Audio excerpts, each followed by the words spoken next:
It was a quiet afternoon when I thought everything was fine. My daughter, Lily, was in her room talking to her best friend, Emma, just like she always did. Their laughter echoed through the house, a simple conversation filled with joy and innocence. But something felt off that day. An eerie silence suddenly replaced their chatter. As I walked upstairs to check on her, a chill ran down my spine. I knocked on Lily's door, and when there was no answer, my heart sank. I opened the door, and to my horror, I found her room empty. Panic surged through me as I called out her name, my voice shaky with fear. That's when I noticed the closet door slightly ajar. I rushed over and flung it open, only to find my daughter curled up inside, trembling, her face pale with terror. My mind raced as I tried to comprehend what had happened. Why was she locked in the closet? Who could have done this to her? Then, like a sudden jolt of realization, it hit me. Karen, the neighbor who had been nothing but cruel to my family for as long as I could remember. She'd always made hurtful remarks about Lily's disability, but this was something different. My daughter, just for speaking to her friend, had been trapped in the closet like an animal. My blood boiled as I held Lily close, trying to comfort her. But I knew this was just the beginning of something far darker than I could have ever imagined.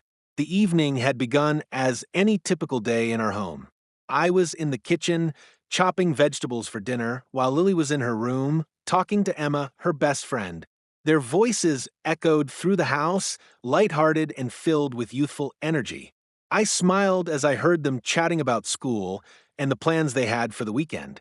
It was a sound I had come to cherish, the noise of a normal, happy life. But then the atmosphere shifted. The lively chatter began to fade, and soon there was nothing but silence. It wasn't the kind of silence that settled naturally at the end of a conversation. It was unsettling, almost suffocating. I glanced up from the stove, feeling the weight of the quiet pressing in around me. I couldn't put my finger on it, but something was wrong. I called out to Lily, asking if everything was okay. There was no response. I waited, thinking perhaps she was just lost in the conversation, but the silence stretched on. A sudden sense of unease swept over me, and I immediately went upstairs to check on her. As I approached her room, I noticed the door was slightly ajar. It was odd. Lily always kept her door fully open or completely closed, never leaving it halfway. My heart began to race as I pushed the door open, expecting to find her sitting at her desk or on her bed. But to my horror, the room was empty. I felt a chill run through me as panic took hold. I called her name over and over, my voice growing more frantic with each passing second. The house felt so quiet now, and my thoughts raced. Where could she possibly be? As I quickly checked every corner of the room, my eyes fell on the closet door. It was slightly cracked open, an odd sight considering that Lily never left it like that. My stomach dropped. I rushed over, throwing the door open in one swift motion, and there she was, sitting on the floor, curled up in the corner of the closet, her face pale and drenched in tears. Lily looked up at me with wide, terrified eyes. Her lips trembled, and for a moment she couldn't speak, as though the words were trapped inside her. I knelt beside her, pulling her into my arms, desperate to comfort her. But all she could do was cling to me in sheer fear. My heart shattered as I held her tightly, trying to make sense of what I was seeing. She had always been a bright, joyful child, but the look in her eyes now was nothing like the girl I knew. She had been locked away in that closet, trapped, for reasons I couldn't yet understand. As I processed the shock, a terrible realization hit me like a ton of bricks. This wasn't an accident. It wasn't some misunderstanding.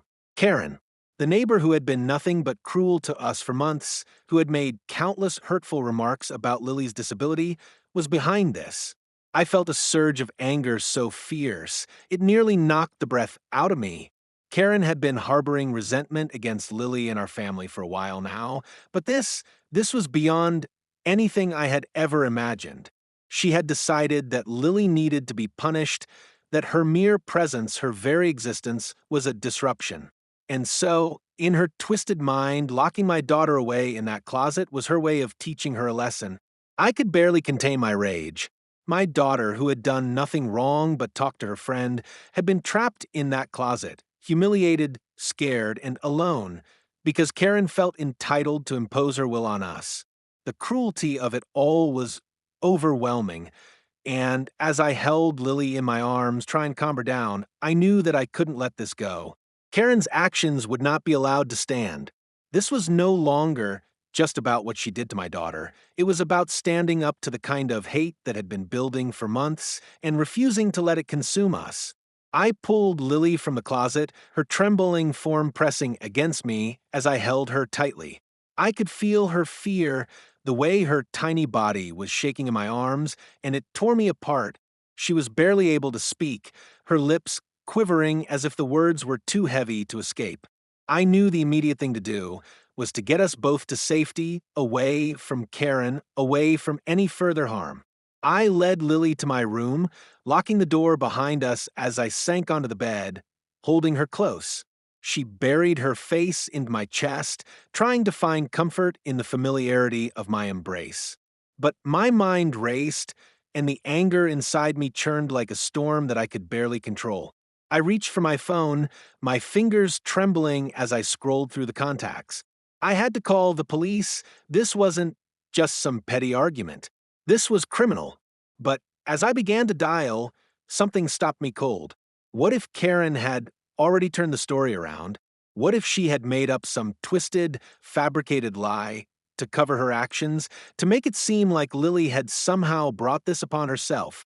My stomach twisted into knots as that thought took root. Without any evidence, without any witnesses, would the authorities believe me? The fear of losing control of the situation, of Karen manipulating the narrative in her favor, kept me from dialing. No, I had to think. I had to act carefully. I held Lily close, my arms wrapping tighter around her as I whispered reassuring words, trying to soothe the panic that overtook both of us. She had always been a child who loved to talk, to connect with others, but now she was too frightened to even look me in the eye. Her body tensed with every small noise, and I could feel her heart racing in her chest. The trauma of what had just happened was too much for her to process in that moment. The hours stretched on as I sat with Lily, doing my best to comfort her, while my mind worked on a plan. I knew I couldn't let this go. This wasn't just about this single horrifying incident. It was about the years of harassment that Karen had subjected us to. The small, hurtful comments, the passive-aggressive remarks that had started months ago, all of them suddenly came rushing back to me.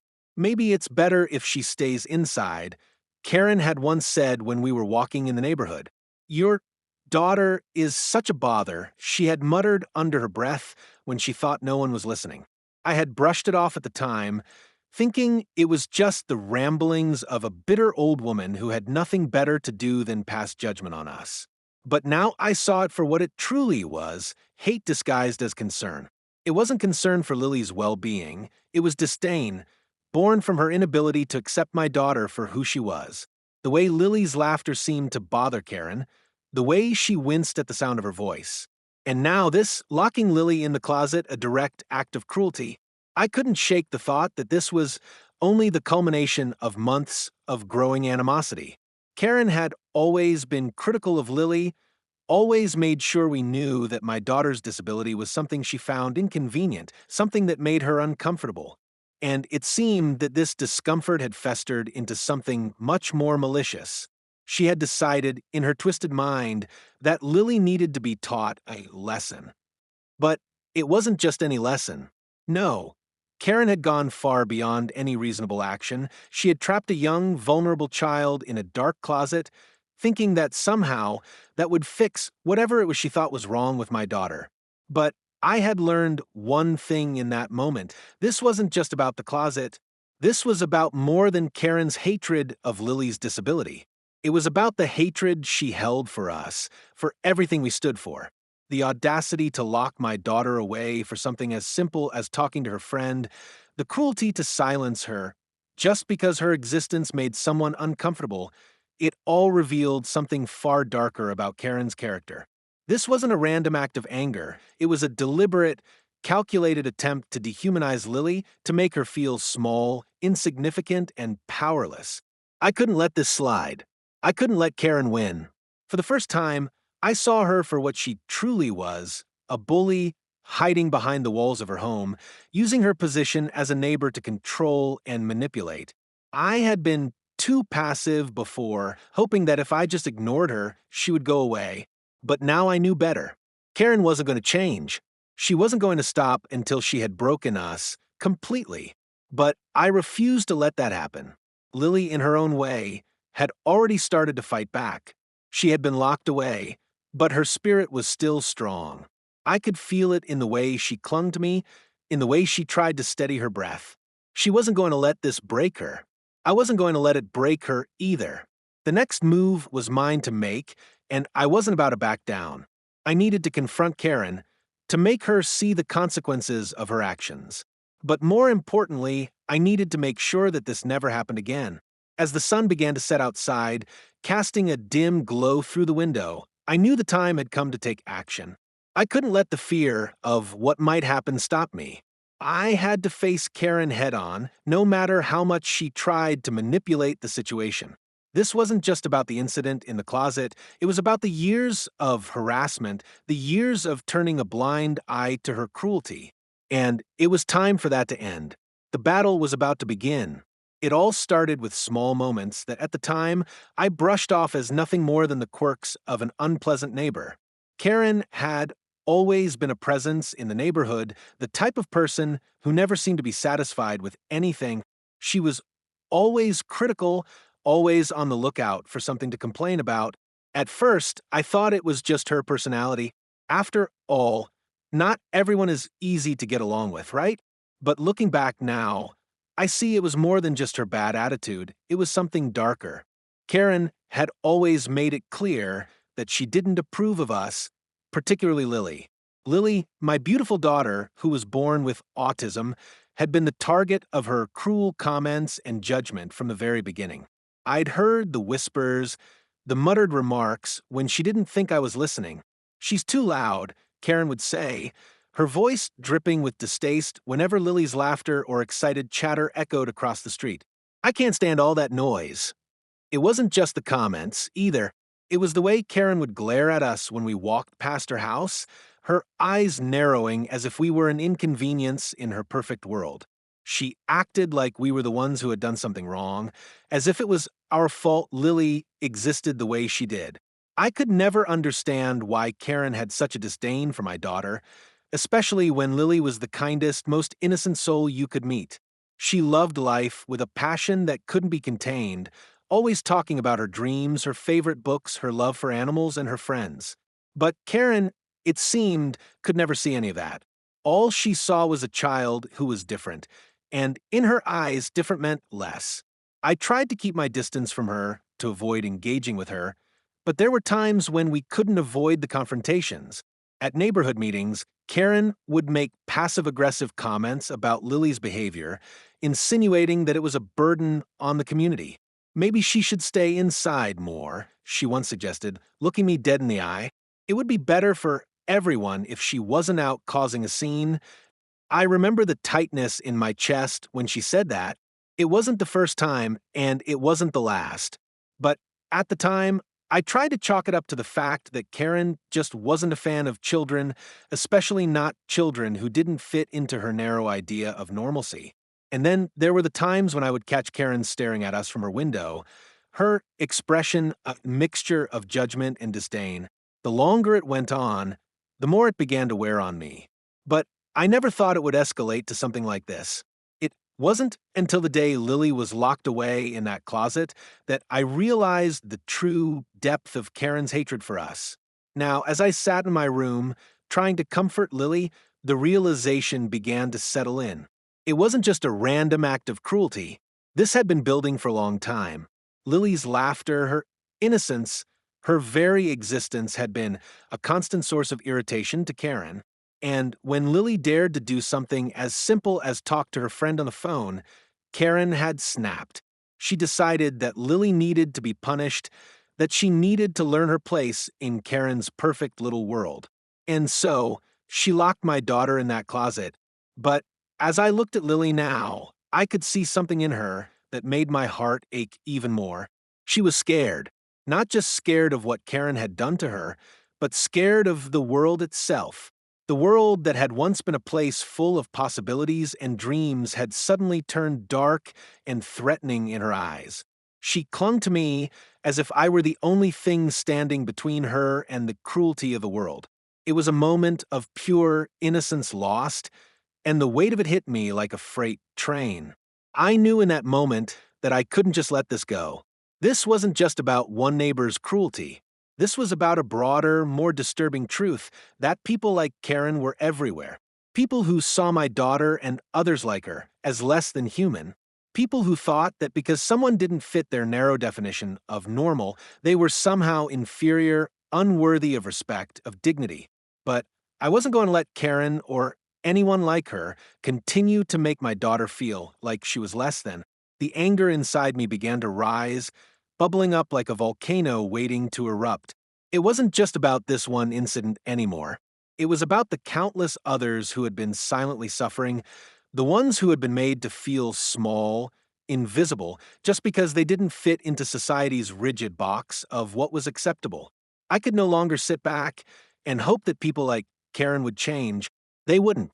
The only way to make them stop was to stand up to them. I had to show Karen that her hatred and cruelty would not be tolerated. But as I thought about it more, I realized that this wasn't just about me and Lily. This was about all of us, every parent, every child, every person who had ever been made to feel less than. And that was something bigger than Karen. This was about changing the narrative, about refusing to let people like Karen continue to bully and belittle those who are different. I wasn't going to let it happen, not for Lily and not for anyone else. I stood up, my resolve hardening with every thought that passed through my mind.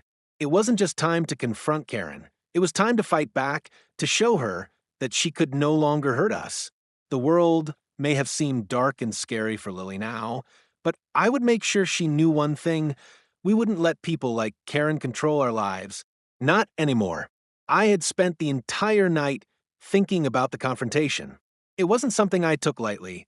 I knew it would be a pivotal moment, one that could either bring justice for Lily or leave us with even more wounds. I had to make sure I approached this carefully, with a clear mind. The anger inside me was still fresh, still burning with the need to protect my daughter and demand accountability. But the last thing I wanted was to give Karen a way to twist the situation. I couldn't let her manipulate the narrative. By the time the morning came, I was ready. I knew I had to go over there, face her head on, and demand answers.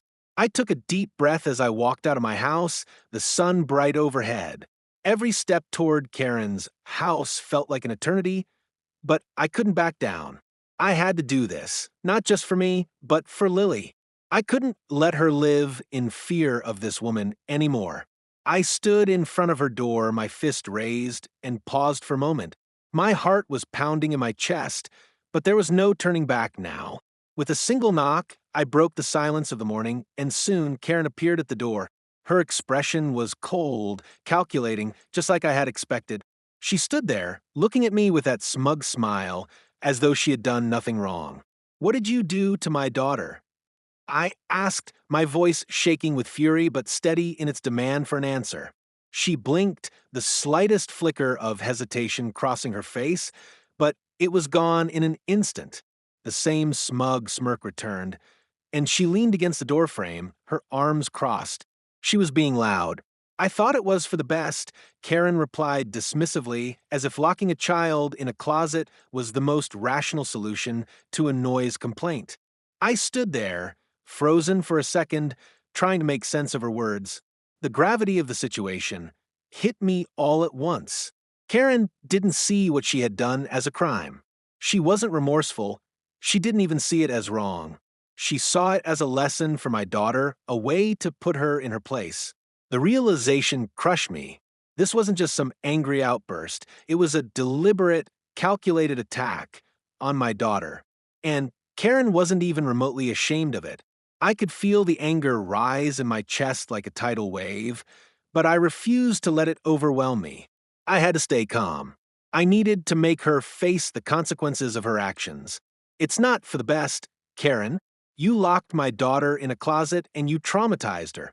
You need to understand that this isn't something you can just brush off. You can't treat people this way. I said, my voice shaking but clear.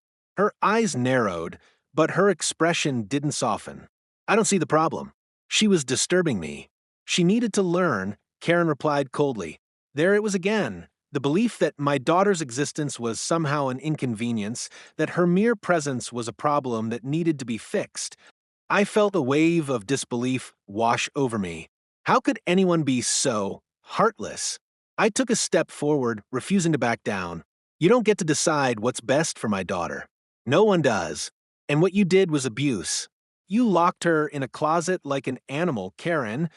My voice was louder now, and I could feel the weight of my words settle in the air between us. It didn't take long for the neighbors to start gathering around, drawn by the escalating voices. Some peered through their windows, others came out onto their porches, watching the confrontation with curiosity. But I could see a few familiar faces, people who had always sided with Karen, nodding in agreement with her. They believed her story, her twisted version of events, and that was exactly what I feared. But I wasn't going to let her control this. I pulled my phone from my pocket, tapping through the recordings I had made over the past few weeks, texts, voice memos, and videos of Karen's previous remarks. I had documented everything. I played the first audio recording, one where Karen had made a snide remark about how my daughter's screaming was a problem for the neighborhood. She's always making noise. Someone needs to do something about that. Karen's voice rang out from my phone, and I saw the flash of guilt in her eyes. I didn't stop there. I played another one, this time a video of Karen ranting about how Lily's behavior was disruptive, how it made her uncomfortable to even be outside while we walked by. The more evidence I showed, the more the smirk on Karen's face began to falter, her facade of innocence cracking piece by piece. The neighbors who had gathered started to murmur, some looking at Karen with suspicion, others with outright disdain. A few who had always been on Karen's side seemed less certain now. The power of truth, once exposed, had started to take hold. You can't get away with this, Karen, I said as the recording ended. What you did is illegal, and you're going to be held accountable for it. The police are on their way, and they'll know exactly what you've done. You can't lie your way out of this. Karen's face paled, her smug expression now replaced with a flicker of fear. She was used to controlling situations, used to twisting the narrative in her favor. But now, she had nothing left to hold on to. The law was on my side. The evidence was clear. I didn't have to wait long for the authorities to arrive. As soon as the police pulled up, the tension in the air shifted. The neighbors were no longer just passive observers, they were witnesses. Some of them came forward, voicing their concerns about Karen's behavior, adding to the growing pile of evidence against her. Karen tried to argue, to spin her story, but it was too late. Her mask had fallen, and there was no escaping the consequences now. The officers took over, questioning Karen, taking down the statements, and gathering all the evidence. I could see the fear in Karen's eyes now, the realization that she had pushed things too far. The law didn't care about her self-justifications. It cared about the facts, and the facts were undeniable. By the time the officers left, I stood there, breathing deeply, my chest still tight with anger, but also with a sense of relief. Karen had been exposed, and for the first time, I felt like I had control over this situation. Lily, though still shaken, was starting to understand that she was safe now. She wouldn't have to live in fear anymore. The confrontation was over, but the battle was just beginning. I knew Karen wasn't going to let this go quietly, but for now, at least, justice had been served. The days following the confrontation were a whirlwind of emotions and paperwork. I had thought that standing up to Karen would somehow bring immediate closure, but the legal process was far from straightforward. Karen, in her desperation to cover up her actions, fought tooth and nail to twist the truth. She lied, she manipulated, and she tried everything in her power to paint herself as the victim, to make it seem like I was the one overreacting. But no amount of deception could erase what had happened. The truth was too powerful, too undeniable. Karen's neighbors, the ones who had stayed silent for so long, finally began to speak up. They came forward with their own accounts of her behavior, corroborating the years of passive-aggressive remarks, her refusal to accept my daughter, and the way she had always made us feel unwelcome. At first, I was hesitant. I had always believed that people would rather stay out of conflict than get involved. But seeing these individuals step up to speak the truth gave me a sense of hope. It was as though Karen's web of lies had been unraveling, and there was no way for her to keep hiding behind her false image of control. Lily, meanwhile, found something in herself that I had never seen before. At first, she was quiet, withdrawn, and scared after the closet incident.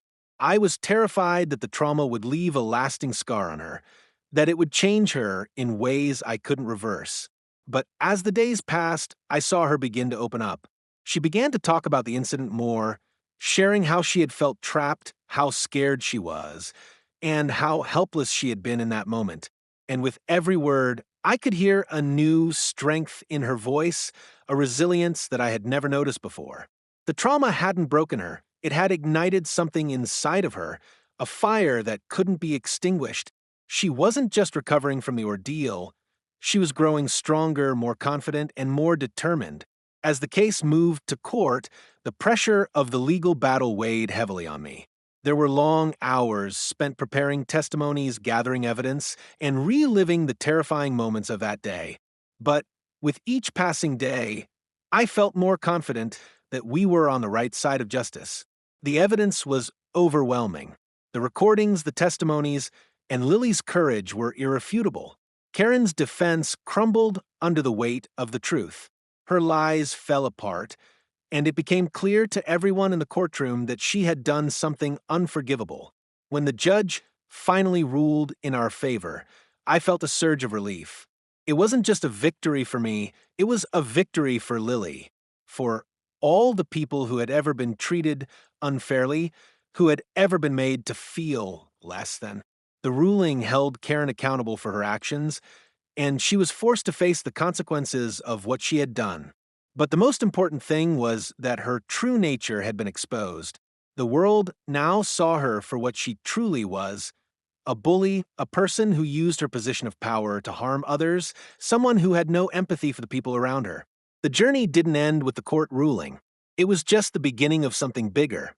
The entire neighborhood had been watching, and the atmosphere began to shift. People who had once kept their distance from us began to approach, offering their support, offering apologies for not speaking up sooner. Slowly but surely, the tide began to turn. It was as if the victory in court had sparked a change in the community, a realization that this kind of behavior would no longer be tolerated. People began to understand that standing up against injustice wasn't just the right thing to do. It was the only thing to do. Lily began to thrive in ways I hadn't expected. The fear that had once gripped her, the fear that had made her shy away from the world, began to dissolve. She became more social, more confident, and more assertive. The spark that had been ignited in her during the trial didn't just burn brighter, it spread. She started to speak up for herself in ways she hadn't before. It wasn't just the relief of winning the case, it was the knowledge that she had the strength to face down cruelty and not let it define her. The victory wasn't just a legal one, it was a personal one for Lily and for me as well. We both learned that standing up to someone like Karen wasn't just about confronting her, it was about reclaiming our own power. The strength we found in each other in the fight for justice was something that could never be taken away. I had always known that my daughter was special, but seeing her stand tall after everything that had happened made me realize just how extraordinary she truly was. Karen's actions had tried to break us, to make us feel small and powerless.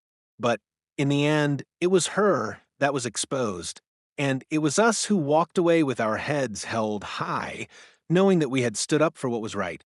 No one would ever underestimate Lily again. No one would ever think they could treat her, or anyone like her, with disrespect. As time went on, I saw the ripple effects of our victory. People who had once turned a blind eye began to stand up for others who had been marginalized, who had been made to feel less than.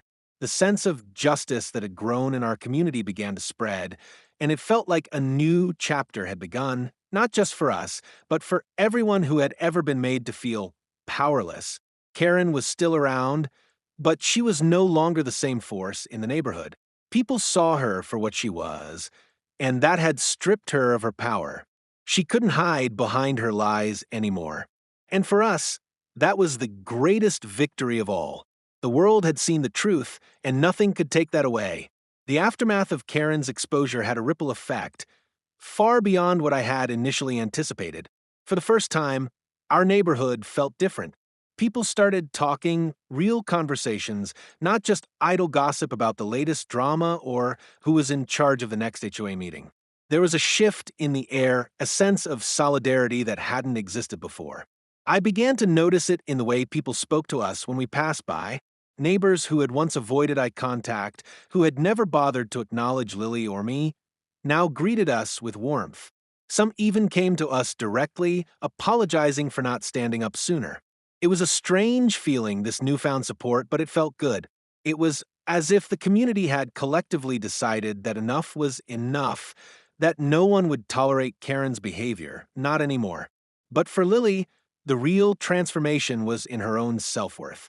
She wasn't the same girl who had been locked in that closet, trembling with fear.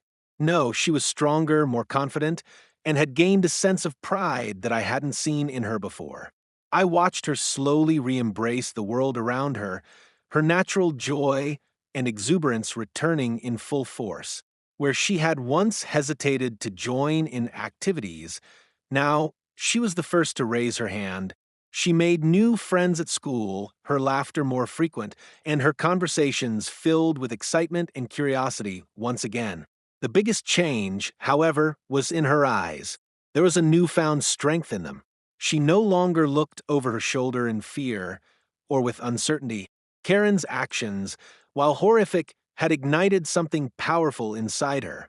She had learned that no one, no matter how much power they believed they had, could ever diminish her worth. And in that realization, she had become a force of her own. At home, I made sure to create an environment where she felt safe, where she could express herself freely without fear of judgment. We started doing things together that we hadn't been able to do before, taking walks in the park, joining in community events, and even doing arts and crafts just to spend time together. It was a reminder that life, despite the hardships, was still beautiful and worth living fully. I began to see Lily's confidence not just in her interactions with others, but also in how she carried herself. She walked taller, spoke more openly, and stood up for herself in ways that I hadn't taught her. Her resilience had blossomed into something truly remarkable, and I couldn't have been prouder. It wasn't just the legal victory that had changed her, it was the internal strength she had found through the process of standing up for herself. She had proven, to both herself and the world, that she would not be silenced. As for Karen, her life took a sharp turn. After the court case, the weight of the truth followed her everywhere. She could no longer walk around with the same self-assurance she once had. The community no longer tolerated her toxic presence. People stopped engaging with her. No longer could she manipulate and control those around her with her lies.